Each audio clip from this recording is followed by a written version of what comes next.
Il s'agit du second cours sur la régression logistique. Nous allons maintenant inclure dans le modèle plusieurs variables explicatives. Alors maintenant, venons-en enfin à la question première de ce chapitre. Est-ce qu'un haut risque suicidaire en prison est associé 1. à la durée de l'incarcération, 2. à des mesures disciplinaires, 3. à des antécédents d'abus dans l'enfance? Pour ce faire, nous allons bien sûr utiliser une régression logistique, que l'on pourrait qualifier de multiple comme une régression linéaire multiple. La fonction correspondante est la fonction GLM. La syntaxe est habituelle, la variable à expliquer, tilde, les variables explicatives, suivi du nom du fichier, suivi de l'instruction famille égale binomial pour bien spécifier qu'il s'agit d'une régression logistique. On stocke tout ça dans un objet, on fait summary de l'objet et on obtient les résultats similaires à tous ceux que nous avons eus dans les chapitres précédents. On peut regarder d'abord les p-values, les petits p.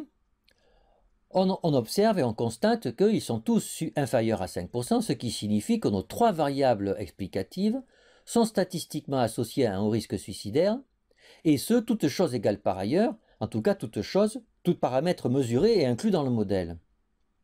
Plus précisément, des antécédents d'abus dans l'enfance sont statistiquement associés à un risque suicidaire, et ce, à mesure disciplinaire éventuelle constante et à durée d'incarcération constante. De la même façon, la durée d'incarcération est statistiquement associée au risque suicidaire, et ce, même compte tenu d'éventuelles mesures disciplinaires et d'un éventuel antécédent d'abus dans l'enfance.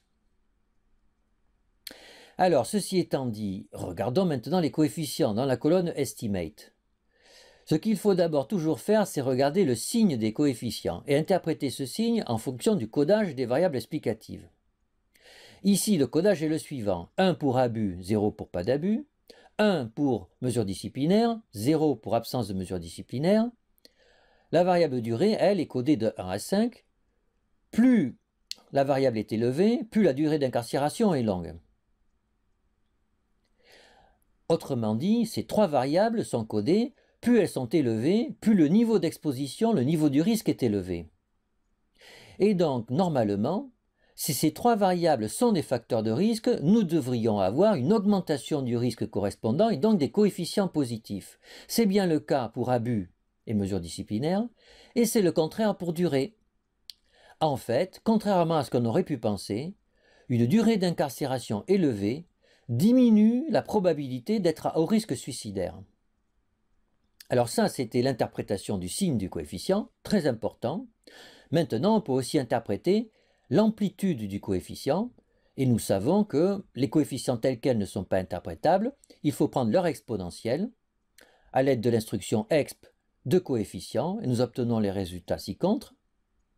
Les variables abus et disciplinaires étant codées en 0, 1, 1 pour le facteur de risque, nous pouvons interpréter directement les exponentiels coefficients comme des autres ratios.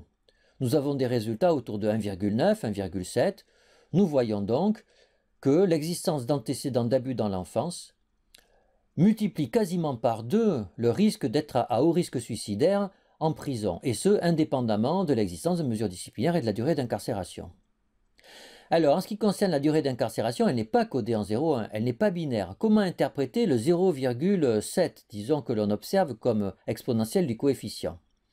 Eh bien, quand on passe d'un cran dans la durée d'incarcération, alors la durée d'incarcération ici est définie par 1 moins de 1 mois, 2 de 1 à 6 mois, 3 de 6 mois à 1 an, 4 de 1 an à 5 ans, 5 plus de 5 ans. Eh bien, quand on passe d'un cran à un cran supérieur, le niveau de haut risque suicidaire diminue d'environ 30%. 30% étant le complément de l'autre ratio qu'on a ici, voisin de 0,7. Alors, il y a des choses qui ne changent quasiment pas d'avec ce que nous avons vu lors du chapitre sur la régression linéaire multiple. Par exemple, les variables catégorielles à plus de 2 classes. Vous pouvez tout aussi bien les mettre de la même façon dans une régression logistique.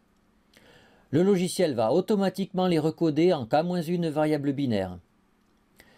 Vous aurez ainsi k-1 petit p et coefficient qui seront interprétés par rapport à une modalité de référence.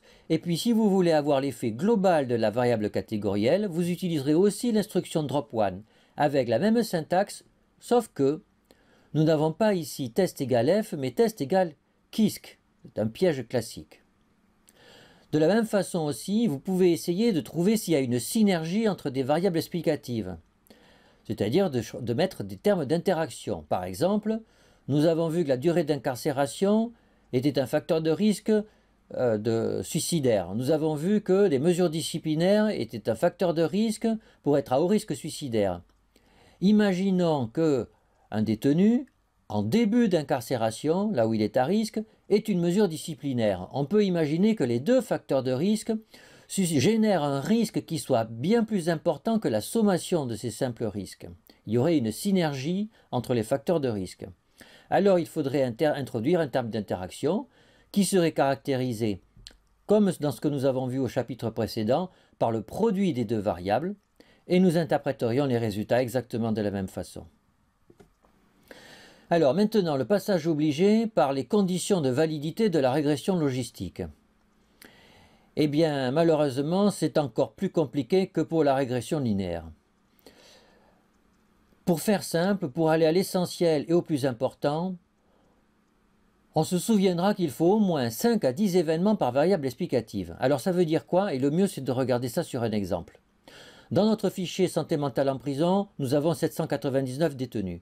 Ce n'est pas vraiment ça qui est important. Ce qui est important, c'est le nombre d'événements, et ça, c'est un rapport avec la variable à expliquer. Alors, pour y voir plus clair, changeons de variable à expliquer et prenons la variable à expliquer.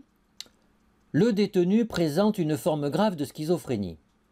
Il y a 54 détenus de cette sorte. Alors maintenant, regardons les variables explicatives. Nous avons, imaginons que l'on mette dans notre modèle âge, existence d'un trauma dans l'enfance, profession.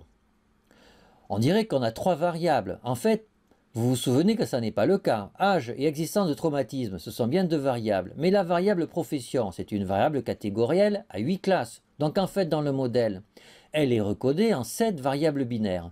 Donc au total, nous avons comme nombre de variables explicatives 1 plus 1 plus 7 égale 9 variables explicatives. Et la règle, c'est il faut entre 5 et 10 événements par variable explicative. Alors prenons l'option la plus dure, 10 événements par variable explicative. Il faudrait alors 1 plus 1 plus 7 égale 9, fois 10 égale 90 détenus au minimum pour la variable à expliquer. Or, nous n'en avons que 54. Donc, en prenant cette version la plus draconienne de règle de conditions de validité de la régression logistique, ça ne passe pas.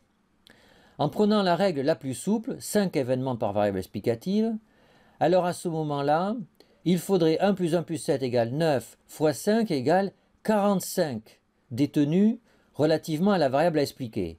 45 détenus, on en a 54, ça passe tout juste. Donc au total, si l'on voulait expliquer l'existence d'une schizophrénie sévère par les variables âge, traumatisme et profession, eh bien nous serions à la limite des conditions de la validité. Peu de nouvelles commandes pour ce dernier cours sur la régression logistique, mais tapez-les quand même sur votre ordinateur, vous allez voir, ça aide pour mieux comprendre les choses.